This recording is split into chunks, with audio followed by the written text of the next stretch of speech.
السلام علیکم ورحمۃ اللہ وبرکاتہ۔ کسی نے لندن سے سوال بھیجا ہے، نام ہے عائشہ۔ ان کا سوال ہے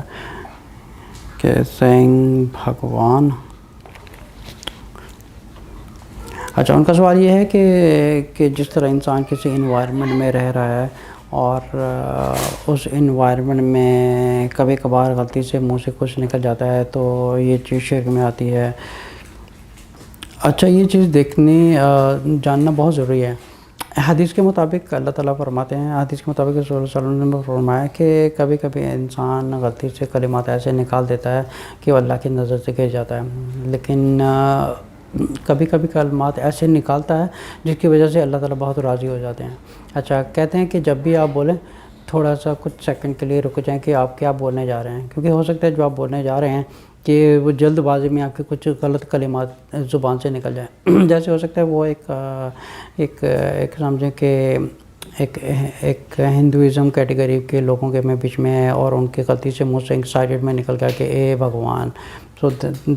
آئی mean that's what I think the question is about, کہ ان کی غلطی سے منہ سے نکل گیا اے بھگوان۔ سو دیکھیں،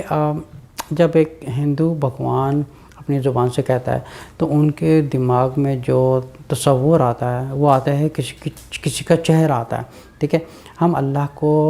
کسی نام سے بھی پکار سکتے ہیں، جیسے اللہ تعالیٰ فرماتے ہیں قل ادعوا اللہ عبد الرحمٰن یم تدبر فلاح الاسم الحسنی۔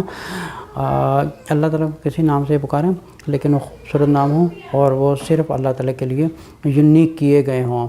ٹھیک ہے۔ پہلے ہمیں کچھ بھی بولنے سے پہلے یہ سوچنا ضروری ہے کہ اس چیز کا مطلب کیا ہے، کیونکہ اگر جلد بازی میں کچھ نکل گیا تو یہ بے شک ایک کفری الفاظ بھی ہو سکتے ہیں یا شرکی الفاظ بھی ہو سکتے ہیں، لیکن یہ ہے کہ اس کے لیے ہم اللہ تعالیٰ سے توبہ کریں اور ان چیزوں سے پرہیز کریں کہ اس سے پہلے کہ کچھ اتنی بات بڑھ جائے کہ شیطان ہمیشہ آپ سے خوش ہوتا رہے، کیونکہ جلد بازی میں بولنا ایک شیطان کی طرف سے ہوتا ہے، کیونکہ جو کلمات آپ نہیں کہنا چاہتے ہیں ہو سکتا ہے جلد بازی میں آپ کی زبان سے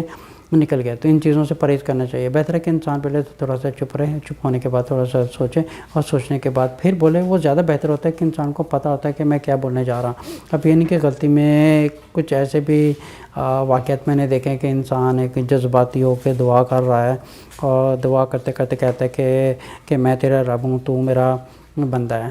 ٹھیک ہے۔ ایک شرکی الفاظ ہے، بٹ اس کا یہ مطلب کوئی کہ اس کا آف کورس نعوذ باللہ استغفر اللہ، ایک بہت بڑی شرکیہ بات ہے یہ زبان سے نکالیں، لیکن آف کورس کہ اس نے ان انٹینشنلی یہ بات نکالی ہے، لیکن آف کورس اگر ان انٹینشنلی بھی اگر اپنی زبان سے یہ نکالی ہے تو بے شک یہ ایک بہت بڑا عظیم شرک ہے، ٹھیک ہے۔ لیکن پھر بھی کہہ کہ وہ اپنے گناہوں سے توبہ کرے کہ آئندہ کے بعد وہ اپنی زبان پر کنٹرول رکھیں گے اور دوبارہ کوشش کریں گے کہ وہ پہلے چپ رہ کے پھر بات کریں، تاکہ دوبارہ اس قسم کے الفاظ میں اس چیز میں کہ شیطان ان کو اس چیز کے اوپر عادت نہ ڈال دے۔ السلام علیکم ورحمۃ اللہ وبرکاتہ۔